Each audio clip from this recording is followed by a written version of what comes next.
À quelques heures du début de la COP28, l'OMS alerte sur les dangers de la pollution pour la santé.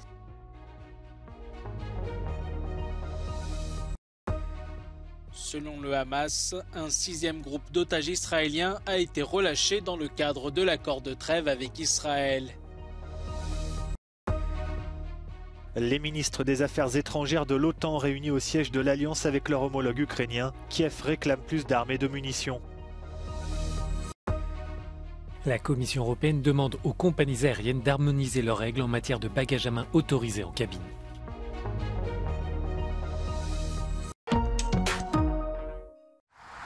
La COP28 démarre ce jeudi à Dubaï, aux Émirats arabes unis, alors que l'objectif de l'accord de Paris semble plus inatteignable que jamais. Moins de 24 heures avant l'ouverture, l'Organisation mondiale de la santé a lancé un avertissement sur l'impact de la pollution sur la vie humaine et espère motiver les pays à freiner le changement climatique. We have more extreme weather events, we have massive displacements, we have air that is very toxic and contaminated and polluted, we have water shortages, food shortages, vector-borne diseases, non-communicable diseases, mental health issues.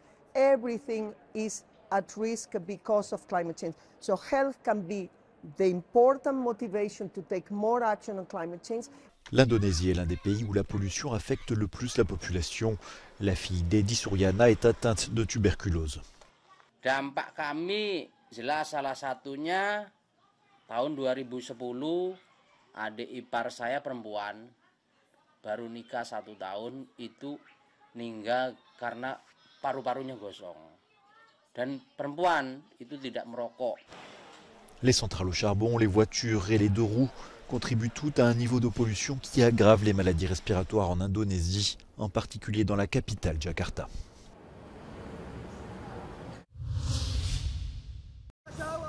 Une source proche du Hamas a indiqué mercredi soir qu'un 6e groupe d'otages israéliens a été relâché dans le cadre de l'accord de trêve avec Israël.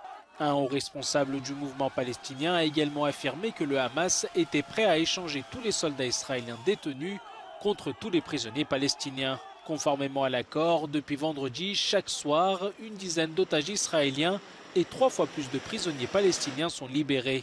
Le Hamas s'est dit prêt mercredi à prolonger de 4 jours la trêve à Gaza et libérer de nouveaux otages. De son côté, le Premier ministre israélien Benjamin Netanyahou a promis de libérer tous les otages et a réaffirmé les objectifs de guerre contre le Hamas. Pendant ce temps, les violences continuent en Cisjordanie occupée. Selon le ministère palestinien de la Santé, un enfant de 8 ans et un adolescent de 15 ans ont été tués mercredi par l'armée israélienne à Jénine. Selon le patron de l'ONU, malgré la trêve, la situation à Gaza reste dramatique. L'armée israélienne a déclaré mercredi vérifier l'annonce du Hamas de la mort d'un bébé de 10 mois, de sa mère et de son frère de 4 ans.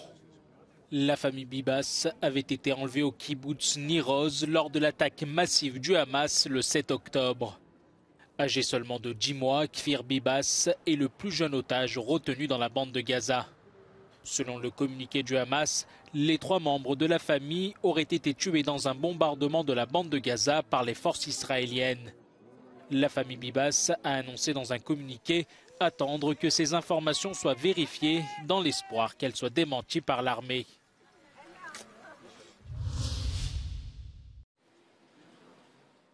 L'Ukraine ne cédera pas face à la Russie, a insisté le ministre ukrainien des Affaires étrangères lors d'une réunion au siège de l'OTAN. Alors que les lignes de front ne bougent quasiment plus depuis des semaines, Dmytro Kuleba a fermement repoussé l'idée d'abandonner des territoires à Moscou et a réclamé aux membres de l'Alliance davantage d'armes et de munitions.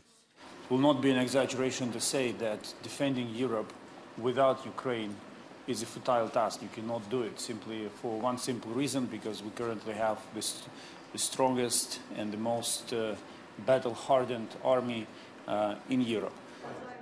Si le soutien des Américains et des Européens à l'Ukraine rencontre actuellement des obstacles, le secrétaire général de l'OTAN s'est voulu rassurant.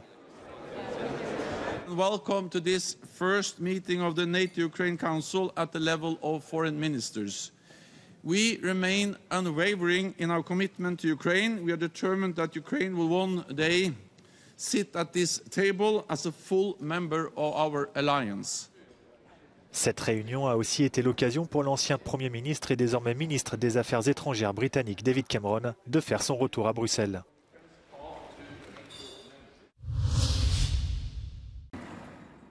Bruxelles accuse la Pologne de ne pas en faire assez pour mettre fin au blocage des camions à la frontière ukrainienne. Le commissaire chargé des transports estime que la situation est inacceptable et menace d'intervenir, ce qui pourrait entraîner l'ouverture d'une procédure d'infraction si les lois ne sont pas appliquées. There is not good faith in finding a solution. This is my evaluation today, and it's a nearly complete lack of involvement of Polish authorities. And I'm saying that because the Polish authorities are the ones who are supposed to enforce the law at that border. And while I support the right of people to protest, the entire EU, not to mention Ukraine, a country currently at war, cannot be taken hostage by blocking our external borders. It's as simple as that. Depuis le 6 novembre, des camionneurs et des agriculteurs polonais bloquent les frontières avec l'Ukraine. Ils se disent injustement désavantagés par le fait que leurs homologues ukrainiens n'ont pas à payer de permis pour entrer dans l'UE comme c'était le cas avant. Pendant ce temps, les conducteurs ukrainiens attendent dans leurs camions de pouvoir franchir la frontière sans eau courante et avec des températures sous les 0 degrés. Musimy ze sobą się dogadać i jak najszybciej, dlatego że w Ukrainie wojna, giną ludzie co dzień. Biznes też ważny, ale tam giną normalnie ludzie i znikają miasta i wioski. La Commission européenne affirme de son côté qu'elle discute actuellement avec toutes les parties concernées afin de trouver une solution. L'OCDE a légèrement révisé mercredi ses prévisions de croissance du PIB mondial qui devrait atteindre 2,9% en 2023. L'organisation a en revanche maintenu ses prévisions pour 2024 à 2,7%. L'OCDE s'inquiète toutefois des conflits en cours au Proche-Orient et en Ukraine et de l'inflation élevée. We remain worried about inflation. If inflation were to prove more persistent, further tightening would be necessary, pushing growth down further. L'OCDE a une nouvelle fois réduit ses prévisions pour l'Europe cette année et l'année prochaine. Elle devrait être la région qui mettra le plus de temps à se redresser. Dans la zone euro, la croissance se limitera certainement cette année à un faible 0,6%. En cause, le recul de l'activité dans un pays comme l'Allemagne et des chiffres relativement décevants en France et en Italie. La bonne surprise en 2023 est l'Espagne avec une augmentation du PIB de 2,4%, la plus importante de la zone euro.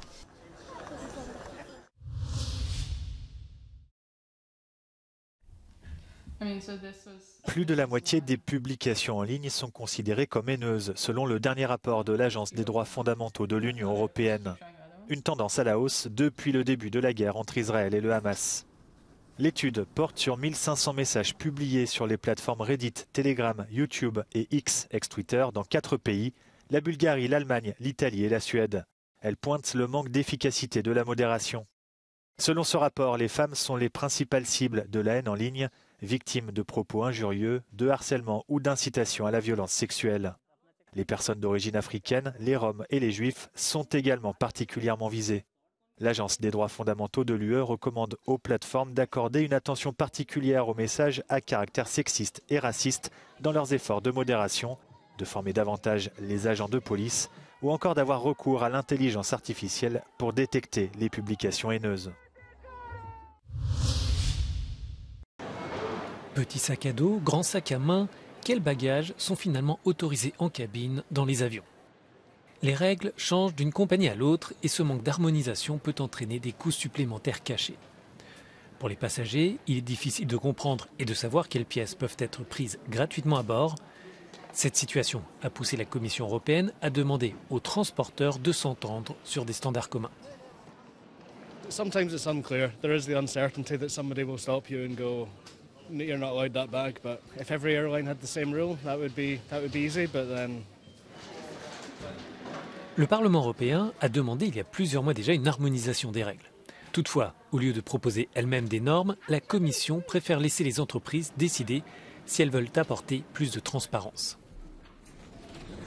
This information should be provided to the traveler from the very beginning, to know exactly when you buy a ticket, what are you buying actually, what kind of luggage you can bring either on board or in the hold. This being said, we reserve our right that if nothing will happen in a reasonable amount of time, that we will step in. La Commission a proposé mercredi une série de mesures pour renforcer les droits des passagers. Elle se concentre sur le remboursement des vols annulés ou retardés, car elle a noté des lacunes en ce qui concerne les voyages intermodaux. We've had delays and sometimes it was very quick to settle it, and sometimes it took a very long time, and especially if you have like 2 flights on a row. La Commission veut mettre en place un formulaire de remboursement et d'indemnisation standardisé à l'échelle de l'Union, mais elle souhaite aussi aider les passagers à mieux connaître leurs droits, en particulier s'ils ont recours à différents modes de transport ou s'ils ont réalisé leur réservation par un intermédiaire.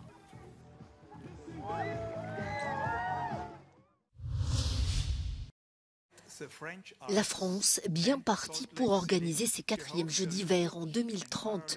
Le Comité international olympique a retenu la seule candidature des Alpes françaises pour l'organisation de ces JO au détriment de la Suisse et de la Suède. La France passe ainsi de candidate à haute pressentie de la compétition. Son dossier va être évalué pendant plusieurs mois par le CIO. Pour 2034, c'est Salt Lake City qui a été retenu. La ville américaine a déjà organisé des Jeux d'hiver en 2002. Les 2 éditions seront officiellement attribuées l'an prochain.